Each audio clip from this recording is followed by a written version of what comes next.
What's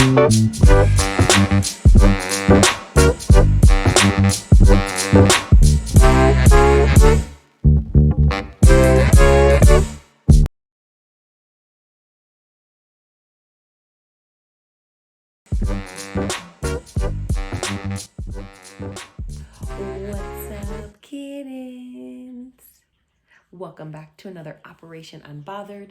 Thank you for always choosing to spend your time here with me, exploring this multi-dimensional experience. It's a journey, it's illuminating, it's a process of recognizing oneself and nourishing the soul while on the journey of awakening from one's spiritual amnesia. I do want to just start off and say that where I was this morning to where I am right now is a completely different state of mind. When I woke up this morning, I was just like, okay, one second after the next second. And now sitting here, I'm just like, oh my gosh, like I'm grateful to even be sitting here with this new perspective of just gratitude, of supporting myself throughout the day, to be able to continue to have the energy, to have the tools, to have the mindset to continuously internally validate myself. And instead of in the past timelines, past versions of me, numbing out, disassociating, just using maladaptive behaviors to cope. And I am just so grateful to be in this moment right here, right now. And with that, I'm going to start off with Miracle Principle 31 from A Course in Miracles. It states, miracles should inspire gratitude, not awe. Human beings should thank God for what they really are. The children of God are very holy. The miracle honors their holiness. God's creations cannot lose their holiness, though it can be hidden. The miracle uncovers it and brings it to the light where it belongs. In Big Magic, Elizabeth Gilbert shares her message to her fear. This has stuck with me for over 2 years from when I first listened to this audiobook while cruising through Topanga Canyon in complete gratitude that this book had found me in divine timing. She says, "Dearest fear, creativity and I are about to go on a road trip together. I understand you'll be joining us because you always do. I acknowledge that you believe you have an important job to do in my life and that you take your job very seriously. Apparently, your job is to induce complete panic whenever I'm about to do anything interesting. And may I say, you are superb at your job.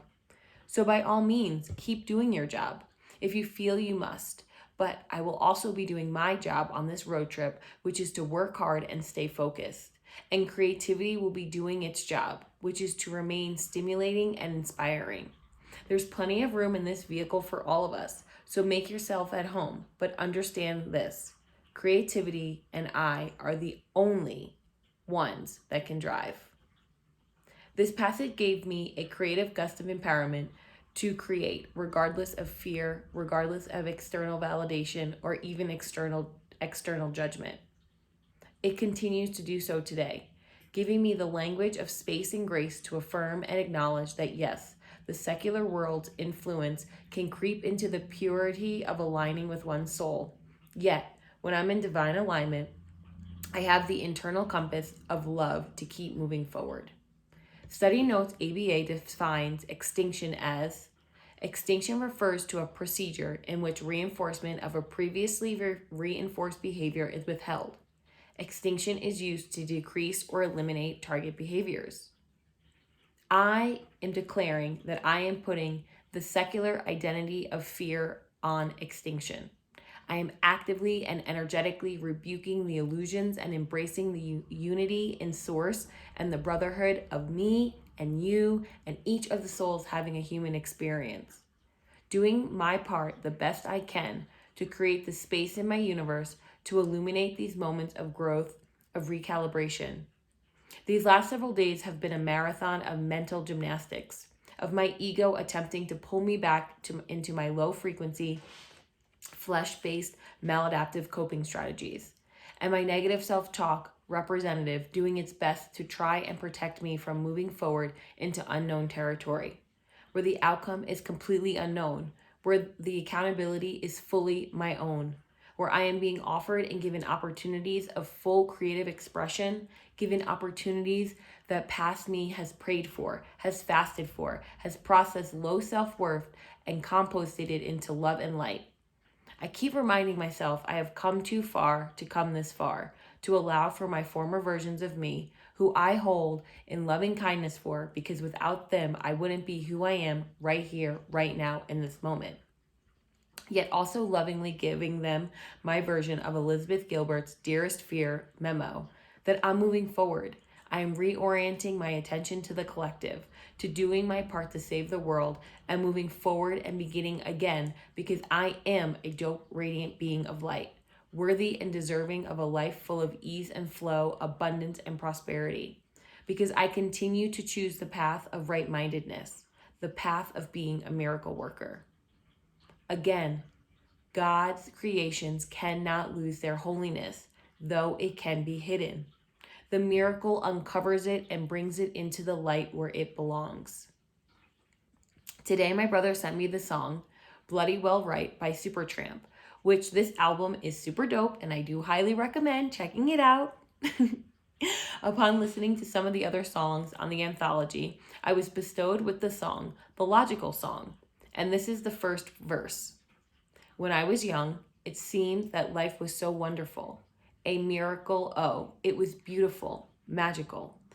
And all the birds in the trees, well, they'd be singing so happily. Oh, joyfully, oh, playfully watching me. But then they sent me away to teach me how to be sensible, logical, oh, responsible, practical. And then they showed me a world where I could be so dependable, oh, clinical, oh, intellectual, cynical. This song to me depicts the slow erosion of the secular dimension with the programming, the illusions, the deception for what is acceptable behavior. Using words like joyfully, wonderfully, and playfully, and then changing them to logical, clinical, and cynical. Join me in being unbothered and putting the secular illusions on extinction. Turn inward, reclaim your true essence of being a dope, radiant being of light, and pass it on to others. Pollinate the love and light. Pollinate the awakening. Reject the secular dimension as truth and allow yourself to remember who you are.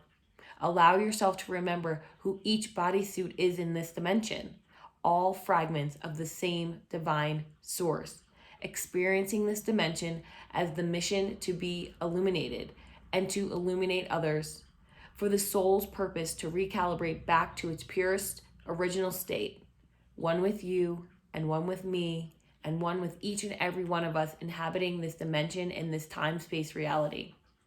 In Neville Goddard's You Are a Cosmic Being, it states, it matters little what happens to you individually between the cradle and the grave, but it matters much if when you hear my story of salvation, you believe it. For then you will break the shell and rise above all this worldly nonsense. Salvation's story was told to us as it was to them, but it did not benefit them because believing this world of death was real, they were more interested in achieving greater intellect and more wealth here. Therefore, the story was not received with faith. The choice is yours, internal validation through source, or external validation through things, false programming, the energy of the secular world. Every day is a chance to begin again and embrace your awakening. Oof, I just feel like I feel free right now, and it feels yummy because I have been feeling so constrained by this mental gymnastics, this almost feeling completely consumed with recognizing my thoughts and recognizing that I was in this experience. And even though I am still here in that moment, still recalibrating, still composting what I've been going through, I am just so grateful that I have the opportunity to begin again. And you have the opportunity to begin again as well. I am your reflection and you are my reflection. And I want to bestow upon you and cover you with love and light and ease and flow because you are worthy and deserving. to begin again, and you are worthy and deserving of living a life that is more than just these five senses, more than just what we are experiencing at this moment. There's so much more, because you are so much more, because you are a dope, radiant being of light. And with that, everybody, I want to wish you a grand rising, a grand afternoon, a grand evening, wherever you are in the world. And I look forward to coming back here and spreading more joy and more love and more light and more a sense of community, a sense of oneness with you and anyone else who is watching this video. See you tomorrow.